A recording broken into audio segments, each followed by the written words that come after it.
Dogs Trust conducted an undercover investigation in Lithuania and Poland. We've previously been into Lithuania back in 2014 and in 2015, so we went back in this year to try and find out what had changed in the state of play.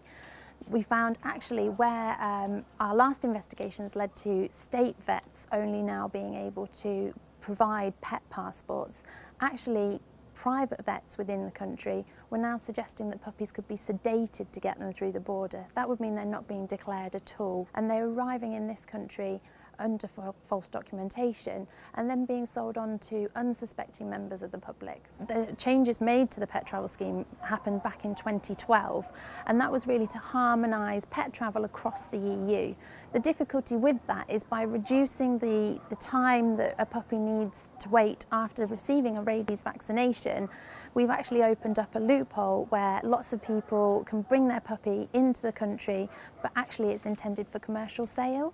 The difficulty with that is that people are receiving puppies that are now much too young to be leaving their mother and not receiving the vaccination at all because they're too young for it really to take effect. We've actually found that 82% of all puppies we've taken on are considered a designer breed. Unfortunately, we live in a demand society at the moment, so the puppy breeds that we're seeing come through are those that are very much in demand. So the French Bulldogs, English Bulldogs, Pugs, Chow Chows, they're all the smaller breeds that we don't breed that much in this country. So the difficulty is the traders, the unscrupulous traders, are taking advantage of that demand and transporting those puppies into the country. We would suggest definitely doing your research, so making sure that you know the puppy you're seeing is actually from the person that's bred it. So seeing it with its mum, interacting with its litter mates. If they're not interacting, definitely being slightly concerned about that and perhaps actually going back to visit a second time as opposed to buying on the first visit.